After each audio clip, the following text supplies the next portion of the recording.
Après les événements de la croix, deux des disciples de Jésus décident de rentrer chez eux. Ils sont désespérés car ils étaient persuadés que Jésus est le Messie. Ils ne croyaient pas en sa résurrection. Jésus, le ressuscité, va les rencontrer sur leur chemin de retour ou sur le chemin d'Emmaüs. Restez avec nous pour une rencontre entre Jésus et les disciples d'Emmaüs.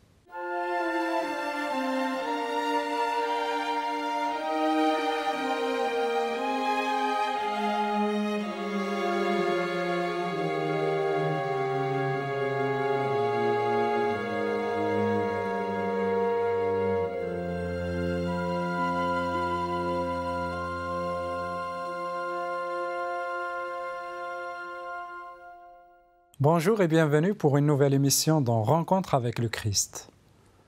Aujourd'hui, nous allons parler des deux disciples d'Emmaüs qui ont perdu foi, si on peut dire, ou qui étaient désespérés le fait que Jésus est mort.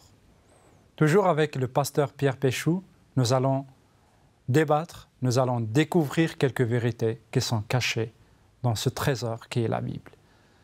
Pasteur Pierre Péchou, bonjour et bienvenue.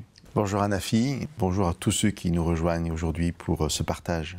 Alors aujourd'hui tu viens avec un texte qui se trouve dans Luc chapitre 24, après la résurrection de Jésus bien sûr, et là toujours le doute s'installe, toujours le doute prend place dans le cœur des disciples de Jésus. Oui, donc comme tu l'as bien noté, nous sommes après la résurrection, très précisément le jour de la résurrection en fait. C'est-à-dire le dimanche. Jésus a été crucifié le vendredi. Vendredi soir, tout le samedi, les deux personnes qui nous intéressent aujourd'hui, l'un s'appelle Cléopas, l'autre, nous n'avons pas son prénom, sont restés avec les autres à Jérusalem. Et là, c'est dimanche, et ils sont, comme tu l'as dit, désespérés, et donc, découragés. Qu'y a-t-il à faire sinon rentrer chez soi et partir suffisamment tôt pour arriver avant la nuit, parce que la nuit, les routes sont incertaines et mieux vaut rentrer chez soi de jour. Situation terrible parce que ces disciples peut-être sont partis de chez eux depuis plusieurs mois ou même plusieurs années. Et je les imagine tous joyeux, quitter leur village, quitter leur travail et se rendre à Jérusalem parce qu'on leur a dit que le Messie était enfin arrivé. Il s'appelle Jésus et ils sont dans la joie d'aller à sa rencontre. Ça, on peut l'imaginer facilement. Et du coup, ce retour plein de tristesse, tant d'énergie, tant d'espérance mis en cet homme, et il a été tué, il est mort à la croix. Alors, voilà. Je ne sais pas, est-ce qu'ils n'arrivent pas à comprendre des choses vraiment, voilà, ils avaient espéré en Jésus, lui qui ressuscitait les morts, lui qui guérissait les malades, lui qui faisait que du bien, lui qui avait comment dirais-je, la force et le pouvoir aussi de faire des choses. Et là, il meurt d'une manière un peu, comment dirais-je, comme une manière très très forte, atroce, et là il perd tout espoir et il revient sur leur village. C'est ça. En fait, ce que sont en train de se dire ces deux disciples, c'est que nous pensions qu'il était le Messie. En fait, ce n'était qu'un prophète. Parce que dans l'histoire du peuple de Dieu, du peuple d'Israël, que les prophètes soient tués, ça ne les choque pas.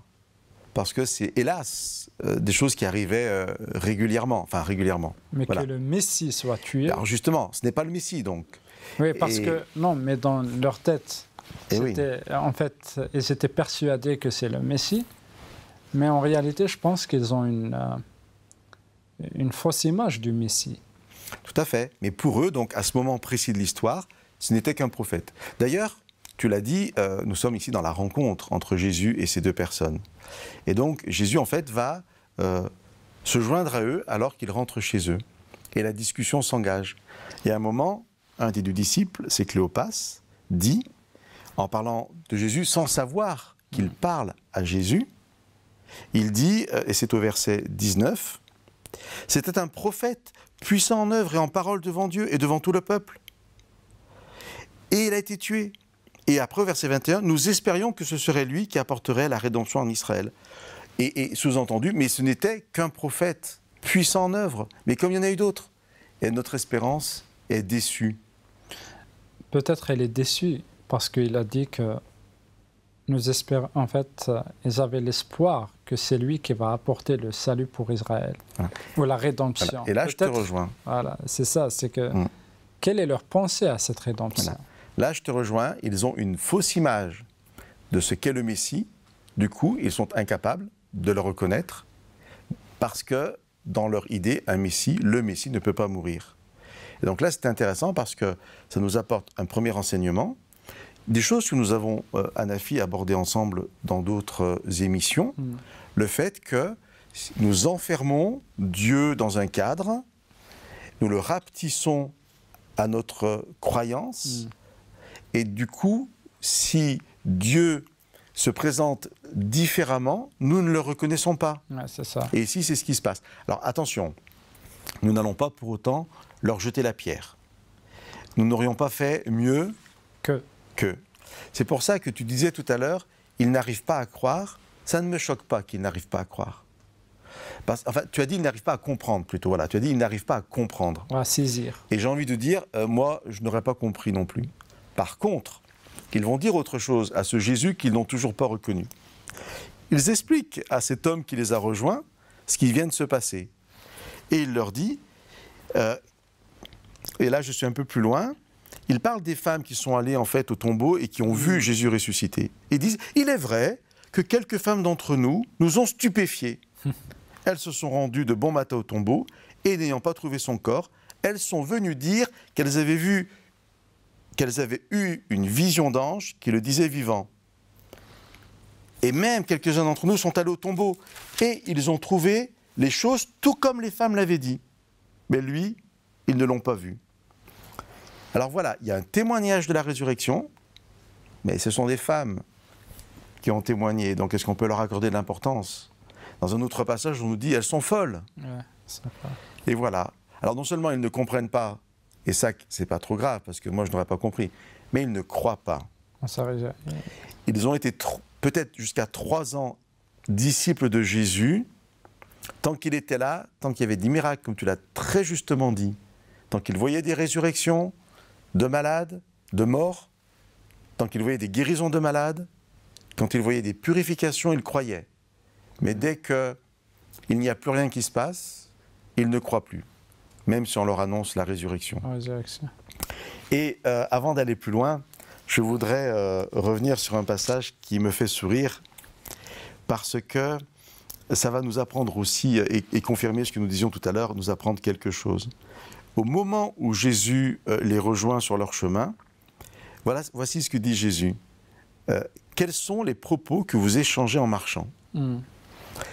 Et là, Cléopas et son ami sont tellement surpris, choqués, que quelqu'un puisse ne pas être au courant de ce qui vient de se passer. N'oublions pas que nous sommes dimanche.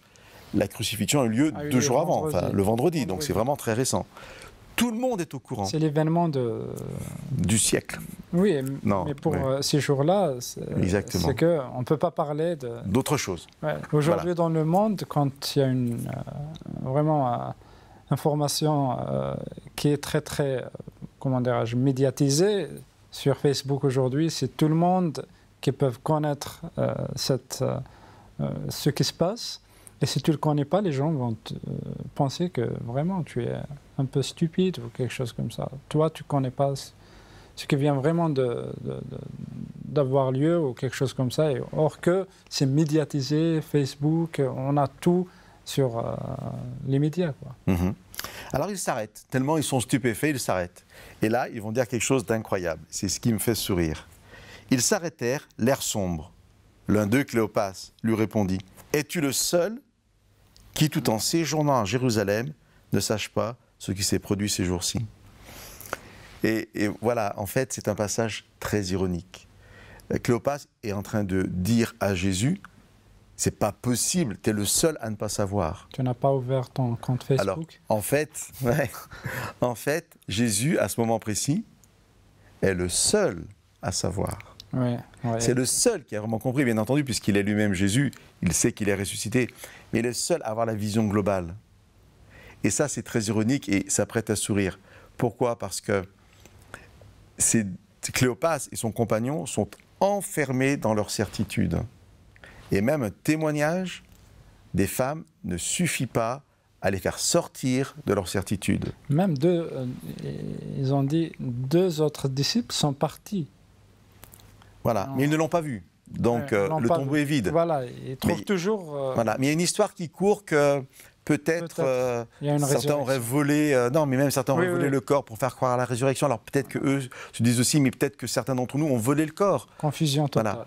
Mais alors pire que ça, Nafi, c'est que Jésus de son vivant, au moins par 3 fois, leur a annoncé sa résurrection. Donc celui qu'on reconnaît comme un prophète puissant en œuvre, celui qu'on croit être le Messie, celui qui nous prouve quand même qu'il est de Dieu par ses miracles, nous annonce qu'il va ressusciter. Mais non. Parce que quand Jésus m'a dit ça, je ne l'ai pas entendu. Je ne l'ai pas entendu parce que ça ne rentre pas dans mon cadre. Alors Jésus, plein d'amour, plein de compassion, vient marcher avec eux. Les disciples ont fini de lui raconter ce qui s'est passé. Et là, alors je dis Jésus plein de compassion, mais quand même, il va employer un mot, il va dire « vous êtes stupide ». Mais pas stupide dans le sens d'une insulte, en disant, Jésus dit simplement « mais comprenez, c'est pas possible ». Et alors je vous lis ce passage. « Que vous êtes stupide, comme votre cœur est lent à croire tout ce qu'ont dit les prophètes. Le Christ ne devait-il pas souffrir de la sorte pour entrer dans sa gloire ? Et commençant par Moïse et par tous les prophètes, il leur fit l'interprétation de ce qui, dans toutes les Écritures, le concernait. » Et dans notre partie suivante, eh bien nous entrerons dans cette explication que Jésus donne à travers cette parole et comment les 2 disciples, Cléopas et son ami, vont pouvoir reconnaître Jésus comme le Christ ressuscité. Alors dans la deuxième partie, Pierre, nous allons développer la première étude biblique de Jésus pour ses 2 disciples. Alors, on vient de voir ces disciples désespérés car ils ne croyaient pas en la résurrection de Jésus. Combien de personnes sont désespérées aujourd'hui car ils ne savent pas qu'il y a quelqu'un qui est ressuscité pour eux. Restez pour la deuxième partie pour que vous soyez nourris par l'espérance de la résurrection. On vous verra dans la deuxième partie.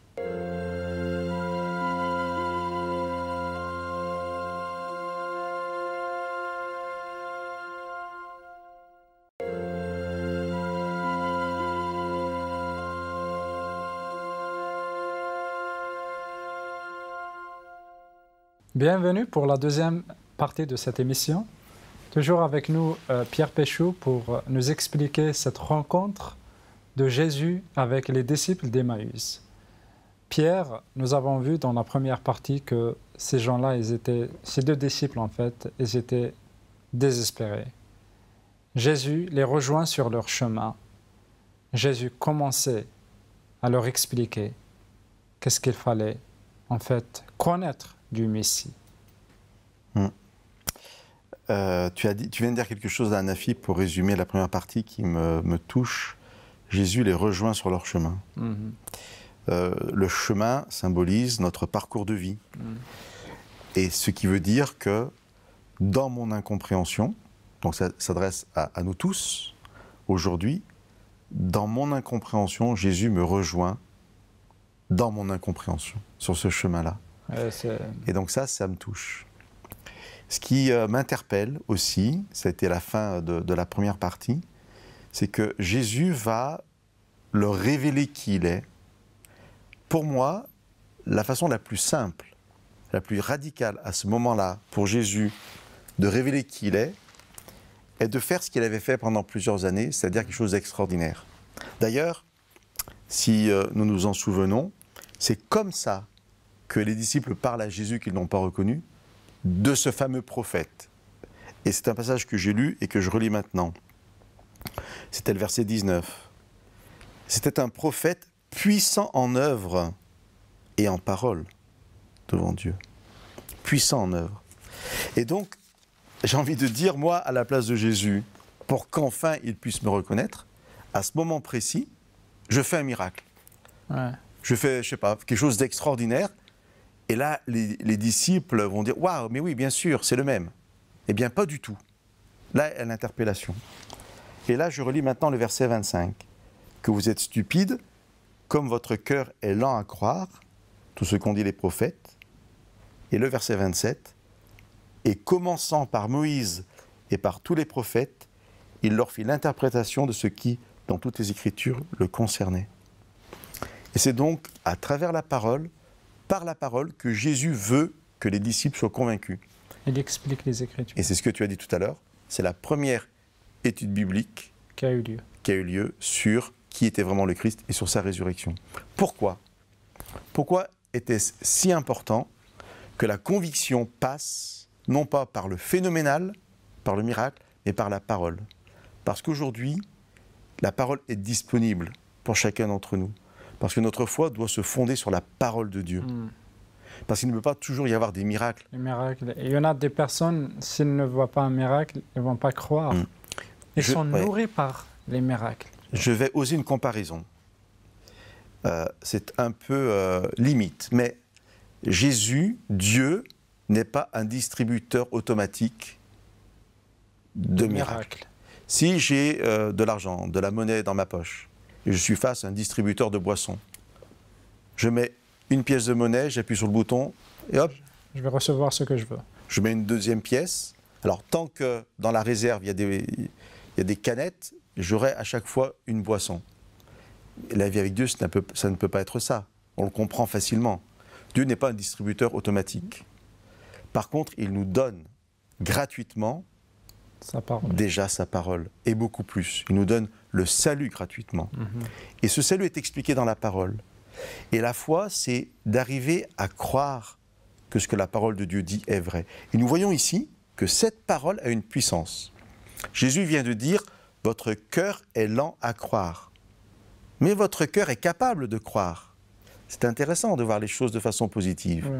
Si mon cœur est lent à croire, ça veut dire que mon cœur est capable de croire. Et donc Jésus va reprendre la parole. À cette époque, le Nouveau Testament n'existe pas. Les écrits qui ont été faits après la résurrection de Jésus. Et donc ici, les Écritures, et c'est bien précisé, en commençant par Moïse et par tous les prophètes. Ce que nous appelons, nous, l'Ancien, ou je préfère le Premier Testament. Et donc, cette parole qui est la parole de Dieu va être suffisante pour que les disciples puissent reconnaître qui est Jésus. Alors, suffisante, mais en même temps, Jésus va vraiment devoir prendre du temps. Du temps, parce que... Et c'est la suite. C'est pour ça, cette raison, il a dit, vous êtes lents à croire. Et tu l'as bien précisé, tu as dit, ça ne veut pas dire qu'ils sont incapables. Lents, ils ont besoin d'être assistés, ils ont besoin d'être aidés à connaître les Écritures. Et je pense qu'aujourd'hui, c'est notre tâche aussi d'aider les gens à cheminer avec le Christ et à comprendre les Écritures. Je vais dire quelque chose qui pour moi est évident parce que c'est ma vie, mais peut-être pas pour les autres. Mais j'ai eu besoin à un moment que quelqu'un m'aide à comprendre. Quelqu'un un jour m'a dit « je veux te partager la parole ». Et donc nous faisons ce qu'on nous a fait en fait. C'est une chaîne qui ne s'interrompt jamais.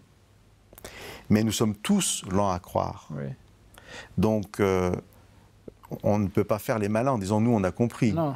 Et puis d'ailleurs, nous n'avons pas tout compris. Même aujourd'hui, en fait, on a besoin toujours de Jésus. C'est l'Esprit Saint qui nous enseigne, qui ouvre nos intelligences pour comprendre. Alors maintenant, je vais lire la fin de l'histoire, toujours dans l'évangile de Luc au chapitre 24. Je vais lire à partir du verset 28 jusqu'au verset 35. Lorsqu'ils approchèrent du village où ils allaient, Jésus parut vouloir aller plus loin, mais ils le pressèrent en disant « Reste avec nous, car le soir approche. Le jour est déjà sur son déclin. Il entra pour demeurer avec eux. Une fois installé à table avec eux, il prit le pain et prononça la bénédiction. Puis il le rompit et le leur donna. Alors, leurs yeux s'ouvrirent et ils le reconnurent. Mais il disparut de devant eux. Et ils se dirent l'un à l'autre, « Notre cœur ne brûlait-il pas en nous lorsqu'il nous parlait en chemin et nous ouvrait le sens des Écritures ?» Ils se levèrent à ce moment même, retournèrent à Jérusalem et trouvèrent assemblés les 11 et ceux qui étaient avec eux, qui leur dirent « Le Seigneur s'est réellement réveillé et il est apparu à Simon. » Ils racontèrent ce qui leur était arrivé en chemin et comment il s'était fait reconnaître d'eux en rompant le pain. Voilà. Alors, elle finit bien cette histoire. Oui. Vraiment.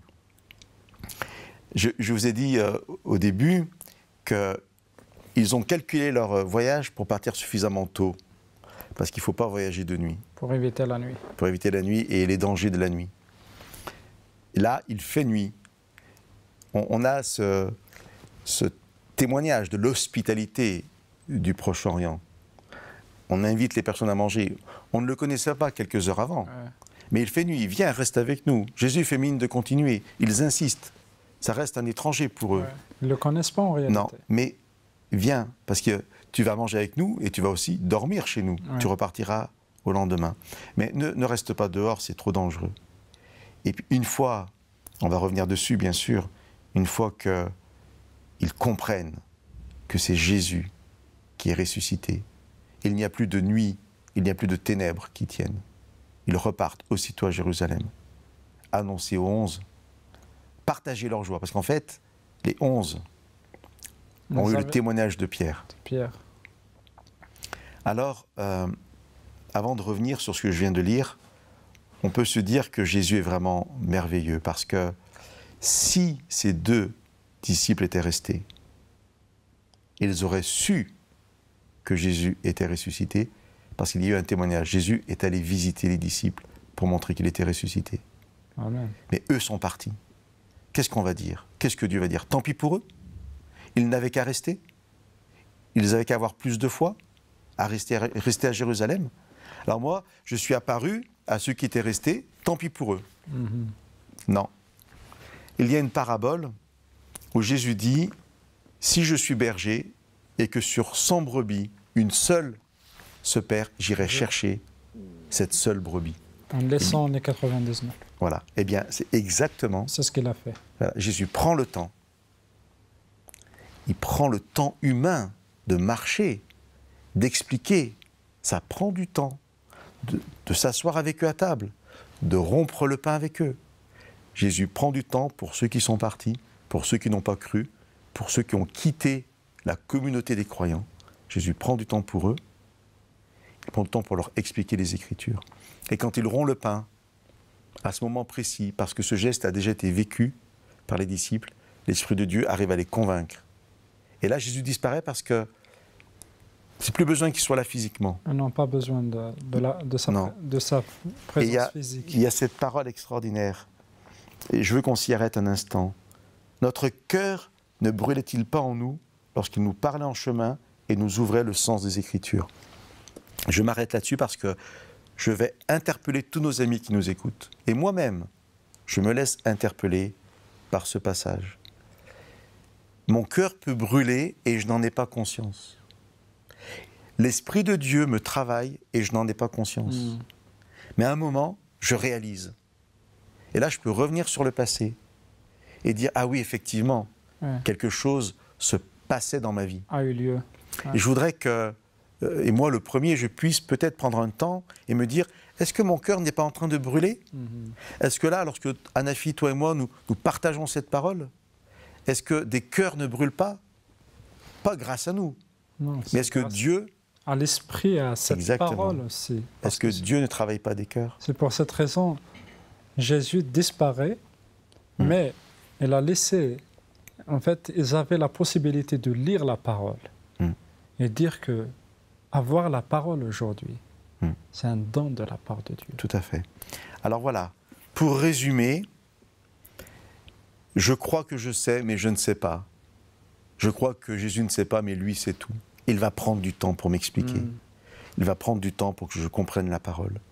Aujourd'hui, alors tu parlais de Facebook, d'Internet, il y a vraiment la parole accessible facilement.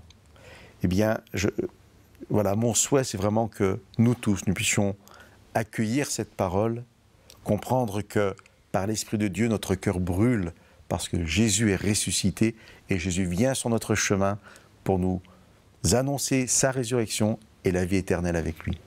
Merci beaucoup Pierre pour ces paroles d'encouragement. Peut-être vous êtes découragé, désespéré, car vous n'avez rien dans cette vie, car il n'y a personne qui peut vous comprendre, car il n'y a personne qui peut vous aider. Mais il faut penser que Jésus, il vient sur ton chemin. Il vient sur ton chemin pour t'aider à avoir de l'espérance, à avoir de l'espoir et aussi à comprendre les Écritures. Prenez contact avec nous et à très très bientôt.